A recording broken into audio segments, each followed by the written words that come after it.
This right here is my 2024 Mustang GT that I've had for about a year and a half now. Now back in January of 2024, I went to my local Ford dealership and put in a custom order for this car. A couple months later, at the end of March in 2024, I took delivery of this thing. Now it is September of 2025, so I'm about a year and a half now into my ownership of this beast. And like I said earlier, I did custom spec this car, so everything you see here is what I personally picked. Up first with the color, I went for Vapor Blue. Now I've been the biggest fan of black on cars for the longest, but Vapor Blue I think is the best color on the S650. That's the way I saw the S650 first, on its launch with Vapor Blue, and since then I fell in love with the color. Now it has a bunch of metallic in it, and it changes colors depending on the light. Sometimes it looks gray, sometimes it looks blue, sometimes even in dark it looks purple. I fell in love with this color and I do not regret this choice at all. Now up next, you can see with the wheels, I do have the performance pack with the raised spoiler that gives you that as well. The performance pack for me is a must-have. It gives you a bunch of added cooling. It just gives you a bunch of performance for the amount of money you spend. I think it's about 5K. And if you were to do that stuff aftermarket, it would cost way more than 5K.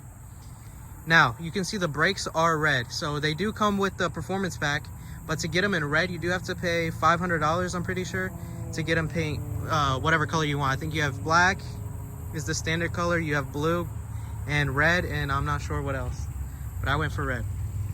Now you can see my headlights are darkened, and then I have the black roof, black mirrors, and the black spoiler. Now all this comes with the Night Pony pack. I went for this Night Pony pack because I think the headlights look sick. I just like it. I think it's about $2,000, and the roof is actually painted, it's not wrapped, so I think it's well worth the money, especially for those headlights. It shows active exhaust because inside, I'll show it later, inside you have on the screen you can choose to make it louder, quieter, sport, track, quiet mode. And I do want to keep that, so when I go for like a Corsa Extremes or Borla Attack, I'll still have the option to adjust it from the interior. Now I forgot to mention this earlier about the brakes that you get with the performance pack. You get 6 pistons in the front, 4 pistons on the back. I'm pretty sure this is the setup off the GT500. So this thing brakes absolutely amazing. And I think that alone is well worth getting the performance pack. Now these wheels do come with the performance pack, and I'm pretty sure you can option them without the performance pack if you have the Night Pony pack, but I'm not sure about that. I do like them, but I'm not a fan of how wide they are. They're only 275s in the back, and I'm pretty sure 255s in the front. Yeah, 255 in the front. So I do want to replace them because they're not wide enough. I mean, it handles the power fine for stock, but when I do get headers and all that, I do want to replace the wheels. Now when it comes to the interior, I do have the 401A pack. And as you can see, the Recaros, you can only get the Recaros if you already have the 401A. Now, a lot of people have mixed opinions about the Recaros. They say they're not comfy, but that's just a lie. They're the most comfortable seats I've ever sat in. I would argue they're more comfortable than the normal base seats you get in the Mustangs. Now, you do get a downside. As you can see right there, they are manually adjusted. So the base seats, you can, what are they called? They're power adjusted, and these ones are manually adjusted. And you also lose out on your heated and cold seats and your memory seating. You do have a memory seating button, I think, right here on the normal Mustangs, but if you get the Recaros, since you don't get adjustable seats, they remove those buttons. So you lose out heating and cooling, and you have to actually pay $2,000 to have these seats. That sounds like a lot of downsides, but I think they look a lot better, especially on your interior. Let me zoom out a little bit. They look a lot better. They're super comfy, and they hold you in. So I do not regret the Recaros whatsoever. Now with the 401A pack, you do get this light up door sill right here that says Mustang. And I do like that a lot. You can adjust it with your My Color. You can choose whatever color you want. You can see here, I have my speakers. You get 12 speakers B&O sound system when you go 401A. I think the standard one is around, I think, 8 speakers. But the sound system in this car is amazing. And I know that was a downside in the S550s, but they definitely fixed it in the S650s. Now coming on to the interior, with the 401A pack, you get the attached screen. Now right here on the non-401A pack, there's just like a little gap. Even though there's no screen here, nothing lights up, they just attach it for the 401A. As you can see, this is the interior. I do have the 10-speed. Now, this 10-speed for me is the go-to on the Mustangs. The 6-speed, number one, I don't even know how to drive manual. I'm going to keep it a buck with you. I don't know how to drive manual. Number 2, the 10-speed's amazing. Number 3, the 6-speed in the Mustangs is kakapui. So I would not get the 6-speed. And then you get this steering wheel. You get it with all the Mustangs. You get your paddle shifters right here. They're plastic, unfortunately. But here are the back seats. Now, people say the back seats are useless, but that's just not true. One of the reasons I went for the Mustang over something like a C8, which I was really considering, was for the back seats. I like to go with my friends' places, and with a C8 or a two-seater, you will not have space for anyone. Now, yes, if your friend is like unreasonably tall, they're not going to fit. But if someone's like 5'10", 5'11", they're going to fit back there. Now, right here, this is your drift brake. I've never used it before. It comes with the performance pack. I've never used it before. I've never found the need to use it. But I guess some people think it's cool to have. The interior is pretty nice. I wish there was an option for a suede headliner, but there's not. That would make the interior a lot better. But there's no option for the suede headliner. You did get blind spot monitoring with the 401A. You can see it right there. And yeah, you can see I have the window tint. I've not really done anything to this car. I've done window tint and side markers. That's about it. Window tint, I went 20% on the 20% all around, 50% on the front. I did want it to go darker, but the tint shop would not let me. Now you can see there's a bunch of leather all over the place. It is pretty nice in here.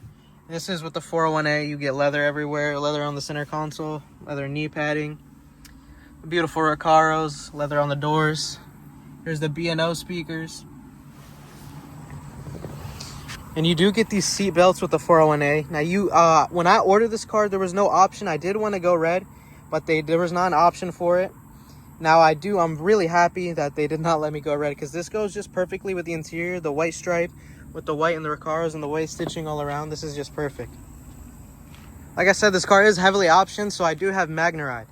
Now the MagneRide, I have one issue with it, and I really can't tell the difference between the modes. I do not feel it gets stiffer. They say it's supposed to get stiffer when you go in track mode rather than normal mode, but I really do not feel a difference. But I do have MagneRide on this car, just like the Dark Horse, the Mach 1s. This car is equipped with MagneRide. 1A pack. On the exterior, you also get welcome lighting. So you walk up to the car and the lights just do a nice dance.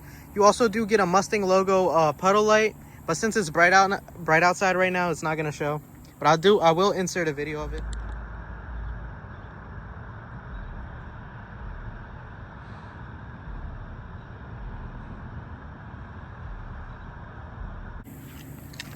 Right here, I'm just going to do a little startup. So here's the key right here.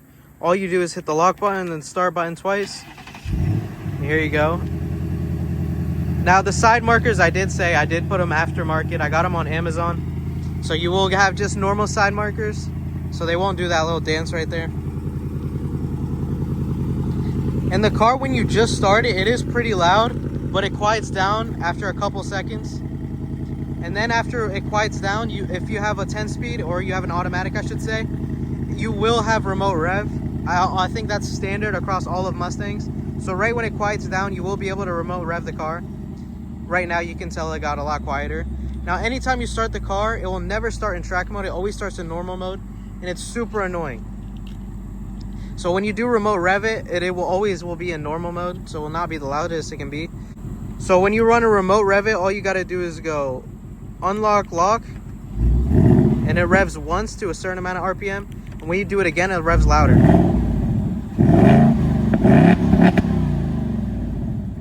As you can see, this is in normal mode, so it's still pretty loud, and that is with the active exhaust. The active exhaust is way louder and way better sounding than the normal exhaust. Now, getting into the car after you start it, all you do is hit the start button after your remote start. Let me turn the steering wheel. Now you hit your Mustang button right here, and it takes you to this screen. My Mustang. And here is what I was talking about, the active exhaust. You can adjust it right here. Quiet, normal, sport, and track. Now, you are going to be wondering if there is a difference, and there definitely is a difference. When you rev it, you don't really notice it. But when you're driving, there's a huge difference between all the modes. Now, you have your track apps right here. Your acceleration timer, your brake performance, and your lap timer. I've never used any of them before. And you also, if you have your performance pack, you do have your drift brake. And I'm not sure if all of them come with line lock. Someone will have to double check that. Now, you get your auxiliary gauges. I'm pretty sure you can customize them right here. You can add what you want and remove what you want. You can also do this. Have them like this. This is pretty cool. Your custom mode. Now, I do have a big issue with this, because before I got this car, and when it was brand new and they were showing things about the S650, one of the things I was really excited about was being able to adjust everything. And one of the reasons why I did go for MagneRide. you should be able to custom every single thing there is. You should be having you can have your steering wheel on track, your suspension on normal, and your engine on track, something like that. You should be able to do everything, but no, you cannot do anything on this car. When you put it in sport mode, your dampers are locked to sport. You cannot customize and put them in normal or anything like that. Like as in a Hellcat, where you can put everything in track and your suspension in normal, and you'll really get it squatting and jumping. You cannot do that in this car. So this whole thing is literally useless. You go track mode, and everything is locked to track. Your steering is locked to track, and your dampers are locked to track. The only thing you can customize is your exhaust, which is really stupid. And there's no point of having this screen right here. And you have a crazy amount of profiles you can do. You can have 6 custom profiles, but you can't even customize 6 different things. It's really stupid, really annoying, especially since on the Ford website, on their demonstration of the Mustang, you were supposed to be able to do this. But when I got the car, I'm not able to. I took it to Ford, and they said this is how it's supposed to be. So there's nothing I can do about it, and I find that super annoying. Now this is your my color. So you have your primary color right here. I could put it in yellow, but that's for your display. Right now, let me go Mustang. Let me show the displays first. So here you can have it to match your drive mode. Let me show all the dashes you got here. This is normal. Then you hit here, you get this super nice animations. The screens were actually designed by Epic Games, the people who made Fortnite, so it's pretty sick. And the quality is really nice. As you can see, you get nice animations on any mode you go on. Then you got slippery. And then you got the useless custom mode. Normal. Now let me go right here and show you the difference between the dashes. So all you do right here is just click the buttons. That's all I'm gonna do. Here's normal mode. Here's sport mode. Now the sport mode looks pretty nice. It looks like the new M4s and all that. You get track mode right here. Then you get calm. Now you're wondering there's no drag strip mode. It's because it's the same thing as track mode. Now the calm again has just nothing. It's just basically, like it says right there, blank screen. Now classic 67 to 68 Mustang. And then you have your Fox body right here. I'm customizing your Fox body 87 to 93. Your SVT Cobra 99 to 01. Now this is pretty nice. Some people don't like digital dashes, but the fact that Ford was able to customize and give you all the OG dashes as well is pretty nice. 67 to 68. This is my true favorite one. This is the one I keep on all the time. So then your cluster, and then your my color. Let me go back to the other dash so I can show how the my color works. Let me just go to sport. My color. So since I'm gonna adjust it right here, primary. So if I put this on green, it just adjusts that. You see right there, I put it on blue. I'm gonna put it on pink. Just adjust that. And then this one, just all that. Then you also got your ambient lighting. Now, annoying thing that they did for the S650 is they removed the my color that was in the cup holders. That was something I really liked about the S550, but they removed it. So you really don't get much lighting. You get a small little light right here. It's still bright outside. The ambient lights are not turning on. So you get a little light right here. You get a footwell light, and that's about it. You get a light on that handle right there. And that's about it. That's all you get with your ambient lights. Well, like I said earlier, you do get your light up Mustang, which is lighting up right there right now. You can adjust. You have your driver's assistance. Now this car does come with, I think what they call it, like Blue 360 or something. And I've never tried it, but I know like it can basically just drive itself on the highway. It won't lane change, but it has adaptive cruise control, and it will hold itself in the middle of the lane. Maybe it has some more information about it right here. Yeah, look, you have your cruise control, adaptive, your speed limit, your lane keeping assist, and your braking and steering.